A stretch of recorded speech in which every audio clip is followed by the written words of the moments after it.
Good evening, everybody. This is James J.P. Vidal, and this is another edition of the Lighting Guy Show. The show is produced in collaboration with avnation.tv. It's all about lighting design, technology, and the integration of those things. I'm your host, as I said, J.P. Vidal, and this is going to be a quickie, or a little more... what a way to start the show. It's going to be a faster edition of the podcast than usual because, if you haven't noticed, I'm all by myself. But I wanted to pick up where my blog had left off this week. Last week we did a lot of discussion about color and light. I was inspired by the folks at Color Chat to do a couple of posts about how color and light work, specifically across two metrics. One is color temperature, the other is CRI. So if you're an interior designer or if you work with interiors or design spaces and you're interested in how those things interact, this is the show for you. Really quickly, I wanted to go through, for anybody that's not used to those metrics, I wanted to give you sort of a quick rundown. So, color temperature. Color temperature is measured in degrees Kelvin, and here's the idea behind color temperature for those who are uninitiated. Basically, the way that they decided to measure this was, imagine a black body, a black metal object, for lack of a better term, that's held over heat. And as that object heats up, here's a scale, you can actually see, as it heats up, you're going to go from a relatively red, orangey, sort of 1500 degree temperature, and you're going to move up, and as it gets warmer, that piece of black body or metal is going to get more and more, it's going to get closer to amber, and then yellow, and then sort of a whitish yellow, and then it's going to start to turn to a blue heat, right? So at the coldest end, you get that 10,000 degree Kelvin. That's really where this measurement comes from. That's how we got to this degrees Kelvin concept. So when you hear somebody say 2,700 degrees Kelvin or 6,000 degrees Kelvin, that's what they're talking about. The idea here is that the lower the color temperature, the warmer the color of light. So it has nothing to do with the temperature of the actual light source. It's just a means of expression. So incandescent light generally rates in around 2,700 to 2,800 Kelvin before it's dimmed. So when you're talking about LED specification, when you're trying to replicate incandescent halogen, people tend to shoot for 2,700, 2,800. Fluorescent lighting can vary, but people tend to associate it with cooler colors. So what I mean by that is traditional fluorescent sources, and let me get a screen share here. What I mean is traditional fluorescent sources were sort of in that 5,000, 4,000, even up to 6,000 Kelvin range. Today they actually make them in 3,000 and 2,700 Kelvin. So they do trend warmer, but people associate fluorescent light with a cooler color temperature. And that's typically what gets specified in offices and in institutional settings. I wanted to give a visual aid to sort of explain color temperature a little better. So if you're checking in on the audio version of the podcast, I recommend you take a look at the video, because what I've got here is a little sample kit from my friends at Felux. I'm going to zip right up to this side. This fixture that I have on right here is a variable white LED bar.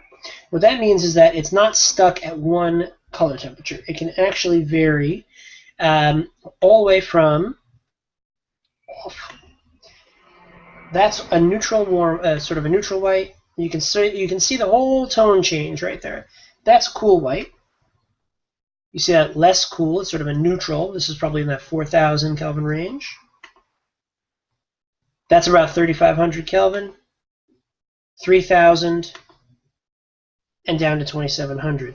The camera is going to do some color correction, so it's a little hard to tell, but you can see a little bit better in the reflection in the box. I'm just going to bounce through these one more time. There's your very cool, probably 5,000 Kelvin, 4,000, 3,500, mid-range somewhere, 3,000, and all the way down to 2,700. And so you can actually see what this is doing on my face, for instance. So when you're talking about color and how it's going to affect your space, you see how blue I am now, and that's 5,000 Kelvin.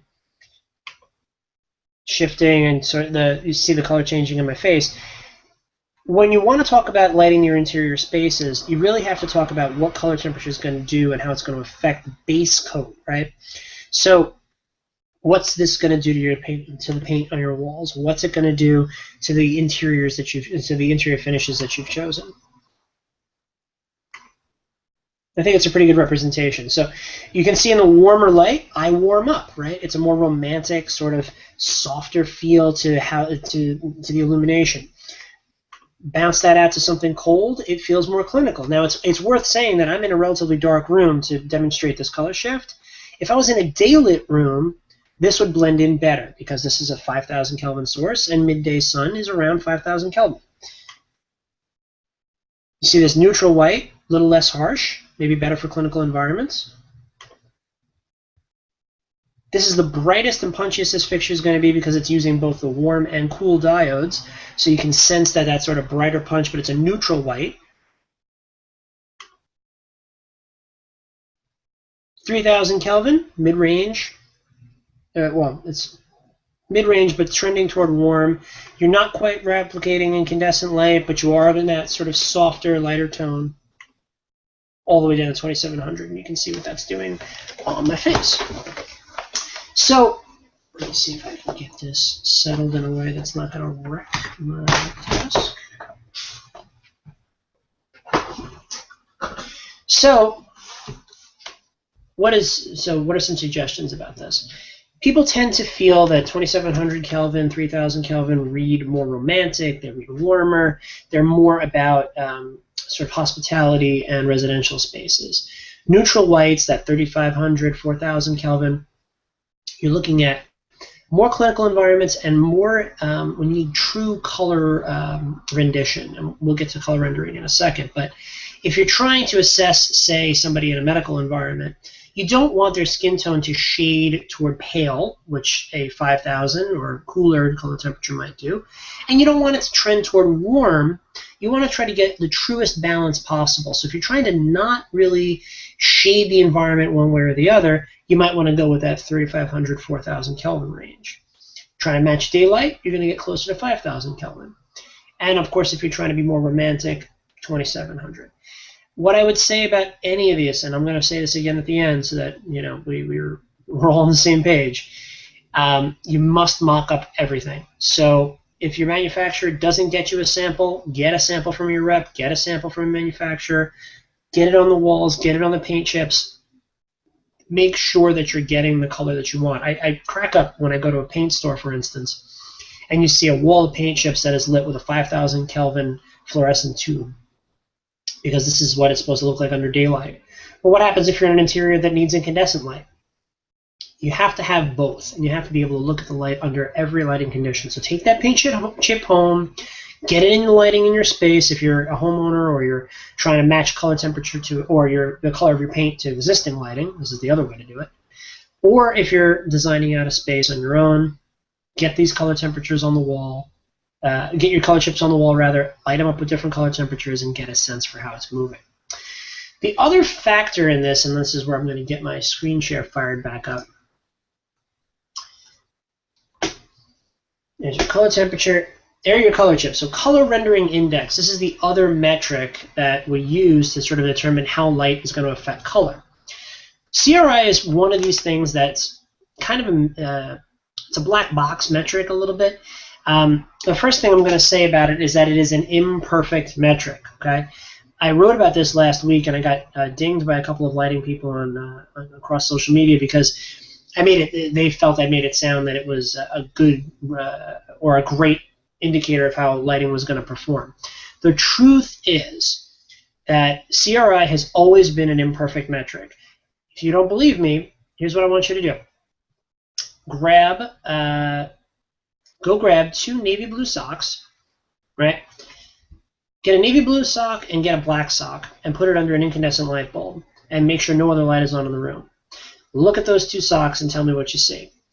If you have a hard time telling the difference between the navy blue sock and the black sock, that's a demonstration of poor rendering in an incandescent source. Why do I bring that up? Because incandescent and halogen sources get a 100 score. despite the fact they don't render blue particularly well. So CRI has always been an imperfect scale, but it's what the lighting industry still uses. There's a lot of science that says it's not very good for measurement on LEDs. The jury's out. We're trying to find better metrics, but as an industry, we haven't shifted to anything better. So what do I use CRI as? I use CRI as a qualifying metric. It means that the manufacturer involved is interested in how they control their chipsets and can manipulate the chipset to get this higher CRI rating. So again, is it a perfect metric? Should it be the Bible? No. That's the disclaimer. Let me get a little bit into what CRI actually is. It's measured on a scale of 0 to 100, and it is a theoretical scale, essentially. What it does is, by measuring out what by bouncing the light source off of a series of tones, and then measuring back what they see by the calorimeter, they're able to tell roughly what the CRI of a given source is. So this is essentially how much of the spectrum is this light source giving off that's visible back to our eyes. CRI and incandescent and halogen get this 100 score, even though, as we talked about, they're not necessarily perfect.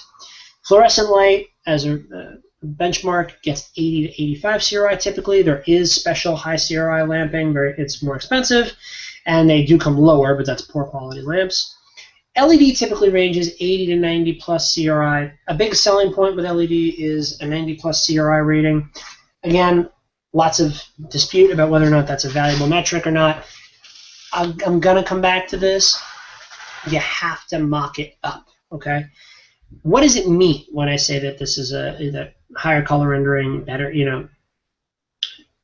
what does this all matter in terms of what you see in your color rendering or how you experience a room? So imagine you're lighting, say, an interior space with peach walls and red accents. In theory, a higher CRI source is going to make the reds and any kind of contrast in color pop a little more against that peach background. It's about making these colors a little more vivid to your eye.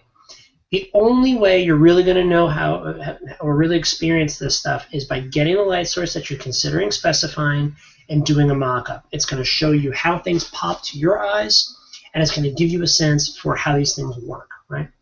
So it's the combination of CRI and color temperature that really give you the overall impression of how a fixture is going to perform in your space. One thing to understand and remember about CRI is that it is measured irrespective of color temperature. So that means that you could have a source like this. I'm going to use my little demo tool here again. Right, so now my face is in this sort of, you can see the white wall behind me is turned this sort of pale bluish color. Whether it's that color or any of these colors in the rainbow behind me, the CRI is measured independently. So it doesn't really make a difference in terms of what your CRI score and your color temperature are two independent factors. So what you experience may be a little different. If you're lighting a warm space or a warm tone space, a warmer color temperature is going to bring that out to your eyes more than a cool tone temperature will, which will wash it out. Doesn't matter what the CRI is. All that matters is what the color temperature is. So when you're trying to design out a space and you're trying to figure out how you're going to use these tools, start with color temperature. Color temperature is going to dictate the feel of the space. It's the base coat metric for how your space is going to look and feel. Then move to CRI. And if CRI, and you can see this in samples, if the CRI changes how you feel about a space, then apparently it works, all right? If the CRI of a given source is not necessarily a determining factor, and sometimes it isn't, then you don't necessarily have to spring for high CRI for doing a specification. What I would say is that high CRI is an indicator of quality chipsets more than anything else. And so as somebody that's assessing lighting fixtures every day, I look for it as a quantitative measure of how good or how well a light source is controlled by its manufacturer. So that's more or less what I have for you guys tonight about color and color rendering. I don't have a ton more toys, but I wanted to make this a quick episode. I wanted to just sort of reiterate the things that I wrote about. Right there in my lower third, you can see it. It's blog.sdalighting.com. You can go back and look at some of these color temperature and CRI posts and leave comments there, talk about it a little bit, and of course, go at AV Nation and talk about it there. If you have questions about how CRI and color rendering work, let me know. One quick thing about theatrical sources. So a halogen theatrical source, I'm thinking about the HPL, for instance, is a typical 100 CRI source. We know, though, looking at different color temperatures, that they affect the colors on stage differently and what your eyes are going to see differently. So don't take that 100 CRI at its face value with every color temperature in there. Drop in a purple gel and obviously have a totally different effect. But even in your color correction gels, you're going to see differences in how colors are rendered back to your eye. These will also shift with your traditional sources as you dim them. So if you're moving from, we all know this, as you dim a halogen source, it gets warmer and warmer down its dimmer curve.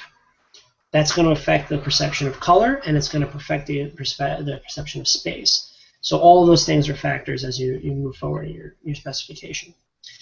All right, I think I've spoken enough as a single talking head. So I'm going to go ahead and move to my closing, which we've come to the end of the show here. The show is created in collaboration with the folks at avnation.tv. It's called the Lighting Guy Podcast, and thank you very much for joining us. Please, if you have any questions, and I'm talking about you guys, the system integrators out there, feel free to reach out to me on Twitter. I am at James Bedell.